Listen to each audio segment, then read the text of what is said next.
राधे राधे। त्रिकभवनों की गाथा में आज के इस वीडियो में हम देखेंगे शनि जब अष्टम में आता है तो उसकी क्या व्याख्या की जाती है। एक दिन मैंने पंडित जी से कहा, पंडित जी, कभी पूर्ण ज्योतिष विद्या को शनि विद्या कहा जाता था और 10वीं सदी में यूनान के लोग शनि प्रार्थना करते थे, हे महान सत्ता के मालिक शनि, और इस प्रार्थना में शनि की स्तुति गीत भी गाते थे। उसे ऋषि भी कहते थे, इंसाफ का मालिक भी और साथ ही छलिया और कपटी भी, और इस तरह उससे मुरादें मांगते थे। आप शनि की व्याख्या कैसे करेंगे? पंडित जी हंसकर अपनी कुछ हस्तलिखित कॉपियां और डायरियां सामने रखी और कुछ पन्ने पलटकर कहने लगे, शनि के रूप को सही अर्थों में समझने के लिए हमें कुछ ऐतिहासिक पृष्ठभूमि को जानना होगा। शनि ने जब जन्म के बाद आंखें खोली तो अपने पिता सूर्य की ओर देखा। सूर्य को उसी समय कोढ़ हो गया। उसके रथ का सारथी लंगड़ा हो गया और उसके रथ के घोड़े अंधे हो गए। यह प्रतीकात्मक कहानी है। यहाँ सूर्य को कोढ़ होने से मतलब है सूर्य का अस्त होना, चारों ओर अंधेरा घटित होना। शनि को स्याह रंग का बदसूरत ग्रह कहा गया है, जिसके रथ को 8 सांप खींच रहे हैं। कहीं कहीं भैंस की सवारी भी शनि की सवारी मानी गई है। शनि के 4 हाथ हैं, जिनमें से 3 हाथों में बर्छा, तीर और कमान है और चौथा हाथ आशीर्वाद देने की मुद्रा में है। यह शनि का काफी हद तक ठीक रूप है। तांत्रिक परंपरा में शनि को आध्यात्मिक प्राप्ति का बहुत बड़ा कारक माना गया है। मुर्दों की खोपड़ियों को साधना का माध्यम बनाने वाले तांत्रिक के 8वें घर में शनि होता है या 8वें घर पर शनि का पूरा प्रभाव होता है। उसकी सोच है कि किसी भी इंसान में रूहानी या अंतर्ज्ञान की इच्छा पैदा नहीं हो सकती अगर शनि अपनी झोली में से दुखों की मुट्ठी भर भर दुनियादारों के लिए पवन में नहीं बिखेरता। 8वें घर में शनि दुखों की वो अग्नि है जो लोहे को जलाकर कुंदन बनाने की शक्ति रखती है। जो इंसान इस दुख को खुद ही उसका प्रसाद मानकर स्वीकार कर लेता है, शनि अंत में उसे शुभ फल देने लग पड़ता है। जैसे 7:30 के समय हम अपने मान अभिमान को खुद ही तोड़ लें और तकदीर के साथ लड़कर अपने आप में द्वंद्व ना पैदा करें, तो शनि खुद ही शुभ फल देने लग पड़ता है। शायद इसीलिए ही खोपड़ियों को माध्यम बनाकर साधना करने वाले, जिनको कापालिक कहा जाता है, वे दुखों की एक भयानक सच्चाई को, मुर्दे की खोपड़ी को इष्ट मानकर चलते हैं। मैंने कहा, सो दुखों का प्रसाद उससे लेना होता है। और रही कापालिक की बात, आप कभी जिंदगी में किसी ऐसे साधक को मिले हैं जिसने शनि की साधना की हो? वे कहने लगे, हाँ, मुझे 2 बार शिप्रा नदी के किनारे ऐसे साधकों को मिलने का मौका मिला था।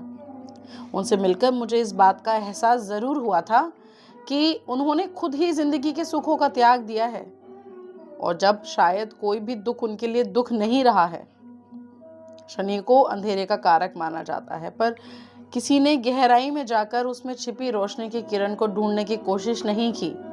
इस बात को शनि के माता पिता से समझा जा सकता है। सूर्य शनि का पिता है और उसकी माँ छाया देवी थी। मैंने कहा, सो कोई किरण जब अंधेरे के गर्भ में पड़ गई तो शनि का जन्म हुआ। यह जन्म अपनी दर्द भरी गाथा अपने मुंह से बोलता है।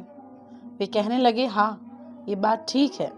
यह बात अलग है कि खिले माथे से अंधेरे के सागर में गोते लगाने के बाद सूर्य की किरण मिलती है। कहा जाता है कि दमयंती के 8वें घर में शनि था। उसका पिता राजा नल राजा से रंग बन गया। सांप काटने से उसका रंग काला स्याह हो गया। इस बदली सूरत में एक अदना सा इंसान बनकर उसे किसी दूसरे राजा के पास रथ चलाने की नौकरी करनी पड़ी। अंत में जब उसका अहंकार पूरी तरह से टूट गया, शनि महाराज की महल हुई। उसे बिछड़ी हुई पत्नी भी मिल गई, बिछड़े हुए बच्चे भी और खोया हुआ राज दरबार भी। साथ ही उसका असली रूप उसे हासिल हो गया। 8वें घर का शनि शादीशुदा जिंदगी में कई परेशानियों का कारण जरूर बनता है। शनि को टेढ़ी आंखों वाला एक चालाक इंसान समझा जाता है। यह बात भी काफी हद तक ठीक है। शनि की इस चतुराई को समझने के लिए उसके तौर तरीके समझने होंगे। कहा जाता है कि रावण ने सारे ग्रह को पकड़कर अपने कब्जे में किया हुआ था। जब उसके पुत्र इंद्रजीत का जन्म होने वाला था तो रावण ने सारे ग्रह समय की कुंडली में 11वें घर में बिठा दिए, लाभ वाले घर में। वो चाहता था कि पैदा होने वाला बच्चा जिंदगी से लाभ ही लाभ ले, उसे किसी तरह की हानि ना हो। सारे ग्रह सहमे हुए वक्त के 11वें घर में बैठे रहे, पर शनि ने सबकी आंख बचाकर अपनी एक टांग 12वें घर में लटका दी। 12वां यानी हानि के घर। जब रावण को उसकी इस चालाकी का पता चला तो उसने उसकी टांग पर इतनी चोट मारी कि शनि लंगड़ा हो गया। शनि जो टांगों का प्रतीक है, अगर 8वें घर में आ जाए तो इंसान की टांगों को तकलीफ देता है। इस मिथिहासिक कहानी के अनुसार इंद्रजीत ने 11वें घर में शनि का आधा और दूसरे ग्रहों का पूरा प्रभाव होने के कारण कई जीतें प्राप्त की और ये अहंकार से भर गया। अंत में अहंकार ही उसकी हार का कारण बना था। मैंने पूछा, 8वें घर के शनि का आपने टांगों के साथ ताल्लुक बताया है, पर उसकी सप्तम दृष्टि दूसरे घर में पड़ेगी, आंखों की रोशनी के घर, क्या आंखों की किसी तकलीफ के साथ ताल्लुक रखेगी? वे कहने लगे, हाँ, शनि का आंखों पर जरूर बुरा प्रभाव पड़ेगा। शनि के इस प्रभाव के बारे में आर्य ग्रंथ और प्राचीन ज्योतिषी जयदेव और गोपाल रत्नाकर ने भी जिक्र किया है। 8वें घर का शनि संतान के बारे में भी किसी न किसी तरह का अशुभ फल देता है, क्योंकि वो अष्टम में बैठा संतान के 5वें घर को दशम दृष्टि से देखता है। शनि शराब का कारक है। 8वें घर में बैठा शनि दूसरे घर को देखता है तो जो मुंह का कारक है, इसलिए इंसान को शराब का आदी जरूर बना देगा। पर यहाँ ध्यान देने वाली बात यह है कि यह शराब उस व्यक्ति के लिए जहर हो जाती है। 8वें घर में शनि हो तो शराब से परहेज अपने आप में एक बढ़िया उपाय है। मैं हंस दी, कहा, शनि जब अपने हाथ से शराब का प्याला भरकर आगे रख देगा तो इंसान बेचारा क्या कर सकता है? वे कहने लगे, हाँ, शराब की इतनी कशिश के होते उसे न पीना मुश्किल जरूर है, पर अगर व्यक्ति रूहानी साधना में उतर जाए तो शराब के नशे को नाम की खुमारी में बदल सकता है। पर एक बात जरूर है कि 8वें घर का शनि लंबी उम्र का कारक है, खासकर उस हालत में जब इंसान शराब से परहेज करे। शनि का लंबी उम्र का कारक होने का तर्क यह है कि शनि को प्राचीन ग्रंथों के अनुसार यम का देवता माना गया है, मौत का देवता। अगर मौत का देवता खुद ही मौत के घर आ जाए, यानी अपने घर आकर आराम से बैठ जाए, तो वो इंसान को मरने में जल्दी नहीं करेगा। शनि हर काम को आहिस्ता आहिस्ता करने के लिए प्रसिद्ध है। मैंने कहा, पंडित जी, एक राज न्यास की बात बताओ। मैंने किसी ग्रंथ में पढ़ा था कि शनि 8वें घर में हो तो इंसान को किसी की जमीन जायदाद जरूर मिलती है, पर उस इंसान की वो बेऔलाद मरा हो। इसका क्या रहस्य है?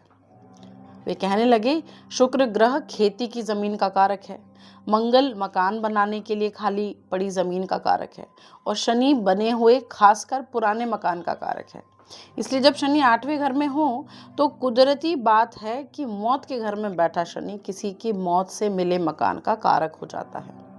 पर यह तब होता है अगर शनि 8वें घर में अपनी राशि में हो या किसी उच्च की राशि का। अगर वह नीच राशि में हो तो ऐसे मकान मिलने के फल निष्फल हो जाते हैं। मैंने कहा, अब कोई उपाय बताओ। वे कहने लगे, 8वें घर के शनि के बुरे फल को दूर करने के लिए 8 किलो या 800 ग्राम साबुत माह चलते पानी में बहाने चाहिए। यहाँ माह शनि की कारक वस्तु है। एक और उपाय है, चांदी का चौरस टुकड़ा अपने पास रखना। मैंने कहा, चांदी तो चंद्र की कारक हो गई, पर वह चौरस टुकड़े की सूरत में क्यों? वे कहने लगे, 8वां घर मंगल की वृश्चिक राशि का है और शुभ मंगल का आकार चौरस होता है। सो इस तरह से शनि के प्रभाव में शुभ मंगल का और चंद्र का प्रभाव मिलाकर उसे कुछ शुभ करना है। सो ये रहा हमारा शनि की चर्चा। अगले वीडियो में हम करेंगे राहु यानी आखिरी ग्रह की चर्चा अष्टम में। तब तक के लिए राधे राधे।